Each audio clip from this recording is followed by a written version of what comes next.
നമസ്കാരം. ഇൻസൈഡിലേക്ക് സ്വാഗതം. 3 മാസം കൂടി കഴിഞ്ഞാൽ ഇസ്രായേൽ ഹമാസ് യുദ്ധം തുടങ്ങിയിട്ട് 1 വർഷമാവും. ഇത്രയും മാസങ്ങൾക്കിടയിൽ ജീവൻ പോയവരുടെയും ബന്ധുക്കളെയും മക്കളെയും സഹോദരങ്ങളെയും അച്ഛനെയും അമ്മയും എല്ലാം നഷ്ടപ്പെട്ടവരുടെയും സ്വന്തമായ ഒരു വീടില്ലാതെ വഴിയിൽ കിടന്നുറങ്ങുന്നവരുടെ എല്ലാം കണക്കുകൾ എത്രയെന്ന് ആർക്കും കൃത്യമായി അറിയില്ല. മരണസംഖ്യ 1,00,000-ഓട് അടുക്കാൻ ഇനി അധികം നാളില്ല. അപ്പോൾ യുദ്ധം എന്ന് അവസാനിക്കും എന്നുള്ളത് ഇപ്പോഴും ഒരു ചോദ്യചിഹ്നമായി തുടരുകയാണ്.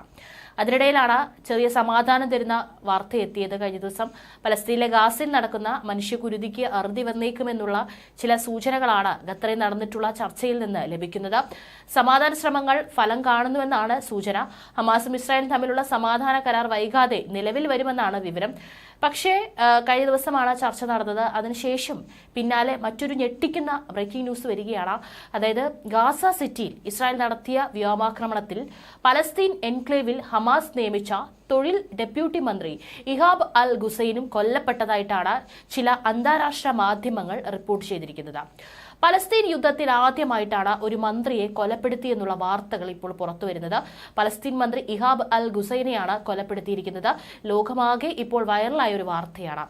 ഇസ്രായേലിന്റെ ആക്രമണം അത് അവരെ സംബന്ധിച്ചിടത്തോളം യുദ്ധത്തിന്റെ കാഠിന്യവും അവരുടെ പോരാട്ടവീര്യവും ലോകത്തിന് മുൻപിൽ ഒരു മന്ത്രിയെ തന്നെ കൊലപ്പെടുത്തിയെന്ന് തെളിയിക്കുമ്പോൾ പലസ്തീനെ സംബന്ധിച്ചിടത്തോളം അവരുടെ തൊഴിൽ സഹമന്ത്രിയെയാണ് നഷ്ടപ്പെട്ടിരിക്കുന്നത്. യുദ്ധത്തിന്റെ 275ാമത്തെ ദിവസമായിരുന്നു കഴിഞ്ഞ ദിവസം ജൂലൈ 7. പലസ്തീനെ ലഭിച്ച ഒരു വൻ തിരിച്ചടി തന്നെയായിരുന്നു ആ ദിവസം തന്നെ അവരൊരു മന്ത്രിയെ നഷ്ടപ്പെട്ടത്. ഭീകരരെ മാത്രമല്ല ഇസ്രായേൽ വധിക്കുന്നത്, പലസ്തീന്റെ മന്ത്രിയെ വരെ കൊലപ്പെടുത്തിയിരിക്കുന്നു. സാധാരണ ഗവൺമെന്റിന്റെ പ്രതിനിധികൾ ഏറ്റവും സുരക്ഷിതമായ രഹസ്യ കേന്ദ്രങ്ങളിൽ ഇരുന്ന് യുദ്ധം ചെയ്യുകയും ഉത്തരവുകൾ കൊടുക്കുകയും ചെയ്യുകയാണ് പതിവ്. യുദ്ധത്തിൽ ഗവൺമെന്റിന്റെ പ്രതിനിധികളും ഇത്തരം ഭരണാധികാരികളും ഒക്കെ കൊലപ്പെടുത്താൻ വളരെ അത്യപൂർവമായിട്ടുള്ള കാര്യമാണ്. അവരൊക്കെ രഹസ്യമായിട്ടുള്ള കേന്ദ്രങ്ങളിൽ ഇരുന്ന് യുദ്ധം നയിക്കുന്നത്. മന്ത്രി കൊല്ലപ്പെട്ടു എന്ന് പറയുമ്പോൾ എത്ര ദുർബലമാണ് പലസ്തീന്റെ പ്രതിരോധം ഹമാസ് വ്യക്തമാക്കുന്നത്. കൊല്ലപ്പെട്ടപ്പോൾ തന്നെ എത്രമാത്രം പലസ്തീനും ദുർബലമാണ് എന്ന് മനസ്സിലാക്കി. എന്നിട്ടും യുദ്ധം എന്തുകൊണ്ട് അവസാനിക്കുന്നില്ല? ഇസ്രായേലിന്റെ ബന്ദികളെ എന്തുകൊണ്ട് വിട്ടുകൊടുക്കുന്നില്ല? യുദ്ധത്തിന് വഴിത്തിരിവുണ്ടാകും. അമേരിക്ക അടക്കമുള്ള രാജ്യങ്ങളും ഇസ്രായേലിനെ മുൻപോട്ട് ഒരു യുദ്ധത്തിലേക്ക് കൊണ്ടുപോകാൻ വിലക്കുന്ന നടപടികൾ ഉണ്ടാകും. പക്ഷേ കഴിഞ്ഞ ദിവസം ഖത്തറിൽ ഹമാസിന്റെ ഭാഗത്തു നിന്നുള്ള പ്രതികാരം വളരെ സന്തോഷം നൽകുന്നതായിരുന്നു. ഇസ്രായേൽ പ്രതിനിധികൾ വിശദമായ ചർച്ചയ്ക്ക് ശേഷം ദോഹയിൽ നിന്ന് മടങ്ങുകയും ചെയ്തിരുന്നു. ഖത്തർ തലസ്ഥാനമായ ദോഹ തന്നെയാണ് ഇസ്രായേൽ പലസ്തീൻ സമാധാന ശ്രമങ്ങൾക്ക് വേദിയാകുന്നത്. അമേരിക്കയും ഈജിപ്തും സമാധാനം പുലരാൻ ശ്രമിക്കുന്നുണ്ട്. അതിനിടെ ഗാസയിൽ ഇസ്രായേൽ സൈന്യം നടത്തിയ മിസൈൽ ആക്രമണത്തിൽ 28 പേരാണ് കൊല്ലപ്പെട്ടത്. മാധ്യമപ്രവർത്തകരും ഇതിൽ പെടുമെന്നാണ് വിവരം. ഇസ്രായേലിൽ ഹിസ്ബുള്ള നടത്തിയ ആക്രമണത്തിൽ ചിലർക്ക് പരിക്കേറ്റു. ബന്ദികളെ വിട്ടയക്കുവാൻ വലിയ ചർച്ചകളാണ് 275 ദിവസമായിട്ടും നടക്കുന്നത്.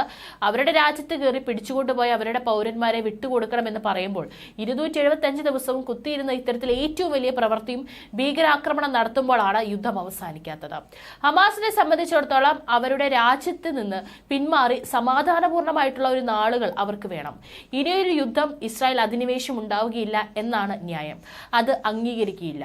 തങ്ങളുടെ രാജ്യത്ത് കയറിയാണ് ആദ്യം യുദ്ധം തുടങ്ങിയത്. ഇനിയൊരു യുദ്ധം ഇത്തരത്തിൽ ഉണ്ടാകാതിരിക്കാൻ യുദ്ധം നടത്തിയ ഭീകര സംഘടന ഉന്മൂലനം ചെയ്യുക എന്നത്, ഹമാസിനെ നശിപ്പിക്കുക, അത് ആദ്യം തന്നെ തീരുമാനിച്ചതാണ്. ഇത്തരം നിലപാടുകൾ സ്വീകരിക്കുമ്പോഴാണ് യുദ്ധത്തിന് ഒരു വിരാമം ഉണ്ടാകാതെ പോകുന്നത്.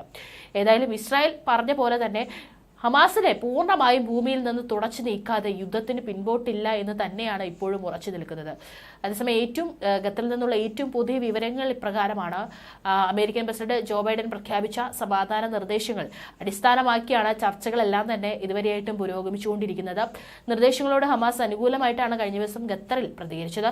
എന്നാൽ ഇസ്രായേൽ പ്രധാനമന്ത്രി ബെഞ്ചമിൻ നെതന്യാഹുവിന്റെ നിലപാടിൽ മാറ്റം വന്നിരുന്നില്ല. ഇതാണ് ചർച്ചകൾ നീണ്ടുപോകാൻ കാരണം. ഹമാസിനെ ഇല്ലാതാക്കുമെന്ന് പ്രഖ്യാപിച്ചാണ് ഇസ്രായേൽ ആക്രമണം തുടങ്ങിയത്. ഇതുവരെ ഇക്കാര്യത്തിൽ ഇസ്രായേൽ വിജയം കണ്ടിട്ടില്ല. ഇതാണ് ആക്രമണം നിർത്തിവെക്കുന്നതിൽ നിന്ന് നെതന്യാഹുവിനെ പിന്തിരിപ്പിക്കുന്നത്. ഇസ്രായേൽ സൈന്യവും സർക്കാരും 2 തട്ടിലാണെന്ന വിവരങ്ങളും പുറത്തു വന്നിരുന്നു.